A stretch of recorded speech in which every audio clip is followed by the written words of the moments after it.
Hello everyone and welcome back to my official The GH24 News YouTube channel. Hope you guys are having a wonderful day. Before we begin, hit the subscribe button and give this video a thumbs up. Lois goes on to explain it was a private relinquishment, and he was placed with someone she was close to, a member of her extended family, and Brooklyn doesn't know. Now, Brooklyn is interested in chancing her child, and Lois asks if that's possible.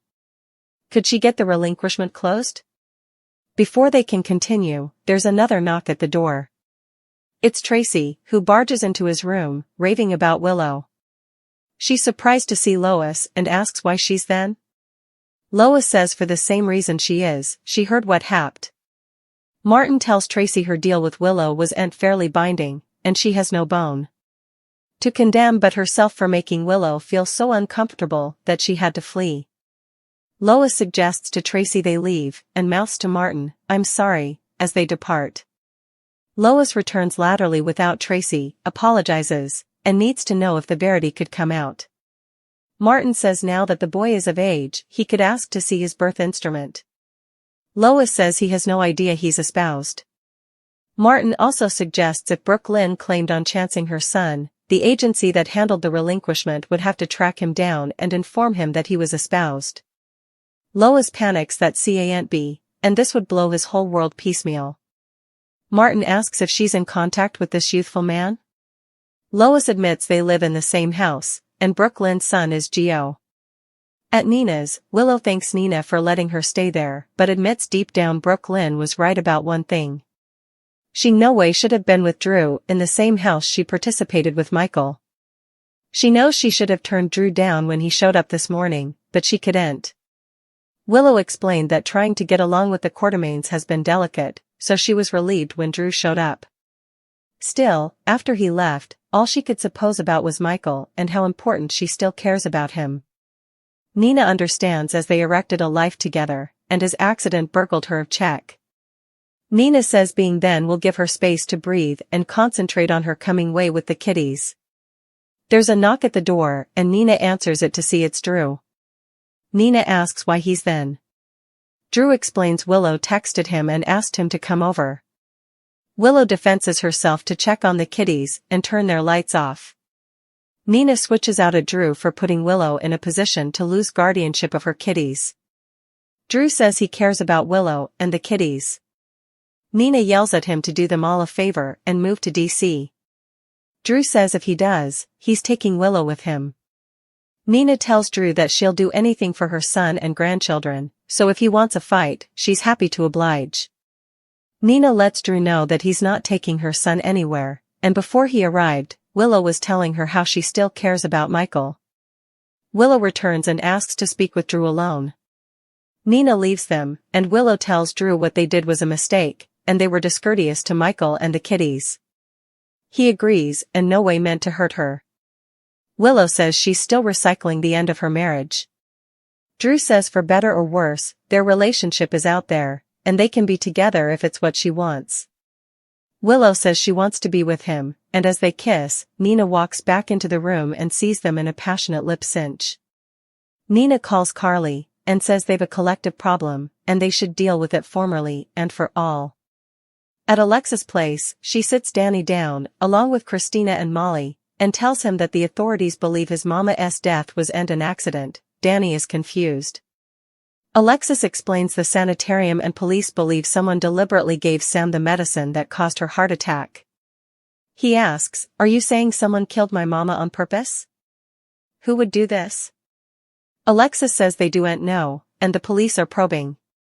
Molly and Christina tell him that right now they've to stay, and Sam wasn't the only victim. Danny asks if they're going to tell Scout. Alexis asks how he feels about that. He thinks she's too youthful to know, and Alexis agrees that they feel the same way. Danny asks if his pater knows. Alexis doesn't suppose Jason knows. Danny relays he's in Germany with Michael, and he should know when he gets back. Alexis agrees, but also says it's not their job to get involved in the disquisition. Molly says it's late, so she should take Danny home. Alexis leverages Danny farewell. Alone, Christina says Danny handled that better than she anticipated. Alexis agrees, but admits his bringing up Jason was unsettling. Christina is surprised, and Jason is someone who gets revenge. Christina knows her mama thinks of it as a dirty word, but not everyone looks at revenge the same way she does. Back at the Quartermaines, Danny tells Rocco what he learned about his mama. Rocco explains he hurt his pater. And Chase talking about the case, and they suspect Cyrus Renaud killed his mama. On the coming General Hospital, Jens meets with Drew. Cyrus demands to know from the director of Turning Woods who's spreading falsehoods about him. Natalie accompanies Sonny to see the Croaker. In L.A., Josslyn Jacks refusing to back down. Brooklyn Quartermaine opens up to Giovanni Gio Palmieri. Meanwhile, Harrison Chase is about to tell Dante Falconeri some intel, but that could be a mistake. Keep reading and let's talk about what's coming up in Moments occasion of the ABC Cleaner Pieces. Josslyn won't back down from probing Cyrus Renaud. Josslyn has formerly managed to sneak into Cyrus' room. Still, Josslyn also disturbed a flower in Cyrus' Bible, which was a big red flag. When Cyrus is cornered, he generally does commodity changeable and indeed more dangerous. Plus, Anna Devane advised Joss that her conduct could allow Cyrus to get down with murder. In the exercise videotape clip for Moments occasion, Joss says that she's going to prove that Cyrus killed Dex Heller. This will put Josslyn in grave peril, however. Indeed, though Lucas thinks that Carly's courting love is dangerous, she completely intends to continue seeing Jack Brennan. Lucas is right, Brennan is keeping secrets, and since it now involves Joss, what will be coming? Dante was iced out of the disquisition into Sam McCall's death. Anna had her reasons for that, but Dante still wants details. The diurnal exercise clip shows Chase agreeing to tell Dante some information. Still, Chase wants to be sure that Dante won't do anything reckless. Judging from the distrait look on Dante's face, Chase might want to review, giving him any details about the case. Over at the Quartermaine manse, Brooke Lynn opens up to Gio. BLQ says that she feels she just made the situation so much worse. Meanwhile, Nina Reeves threatens Drew Kane Quartermaine. Drew might not suppose Nina is all that scary, but she's about to mate up with Carly. Willow admits to someone that she is right. So, could Willow have a change of heart after talking to Nina? Elizabeth Baldwin and Lucky Spencer are participating at cotillion when Rick Lansing knocks on the door. He's there to tell her that she can return to work. She's no longer a suspect in the General Hospital murders. Lucky asks if Rick can find out the guidelines of Cyrus Renaud's parole, and Rick agrees to do some digging. Lucky believes that if they know his parole specifics, he can figure out how to frame him for a parole violation. Meanwhile, Cyrus shows up at General Hospital, despite being banned. Brad Cooper sees and confronts him, telling him that everyone knows that he's a killer and a medicine dealer. Brad tells him that he knows that a man like Cyrus will no way change his ways. Alexis Davis gathers her daughters, Christina Corinthos and Molly Lansing, and tells them that she thinks that they should tell Danny Morgan that his mama was boggled. As Molly leaves to pick up Danny, Christina tells Alexis that she thinks that he's a youthful boy who can't handle the situation until they've further information. Alexis fears that Danny will hear the verity from someone differently first and that Sam would have sat him down and told him the verity indeed if it was hard. Carly Spencer stunned the whole Metro court by defying Drew Quartermaine about his continuing affair with Willow Corinthos. He runs hindrance by saying that Jason Quartermaine is the father of Sasha Corbin's baby, not realizing that she's sitting right there. He and Carly go back and forth about Jason until Sasha gets up and shoots down the whole discussion.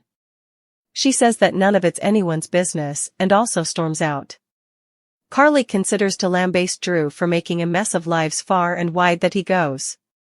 She also tells him that his affair with a wedded woman is now a matter of public record. Tracy Quartermaine is furious that Willow entertained Drew again, despite telling her that he was banned from the property. She's ready to leave the Metro court to talk to her when Brooklyn Quartermaine convinces her to let her have the honors of the converse. Lucas Jones sends a textbook to his family, telling her to visit him at GH, and Carly arrives briskly off her fight with Drew. He tells her that Jack Brennan was his case before that day, and veritably chatty. He insists that she give him all the details of her time in Germany with Brennan. When she finishes, Lucas warns her not to get involved with the WSB agent. She has formerly been with someone who prevaricated for a living, and this would end just as poorly. After the Metro Court mess, Anna Devane and Felicia Scorpio contemplate the possibility of Jason being the father, and Drew asks to speak with Maxie Jones. He asks her to partake her opinion on him and Willow. Maxie tells him that none of it's cool, but she's not judging. He also tells her that he needs a mama's opinion. He tells Maxie that he bought a house and asks for her help in recommending a decorator. He tells her that the house is in Port Charles because he didn't want to pull Scout down from her family, Musketeers, or Academy. Maxie tells Drew that he sounds like a great painter, and that she'll help him. She's also confused about why the congressman needs such a huge property. Anna makes her way to the bar, and Lulu Spencer follows to pump her for information on Brennan.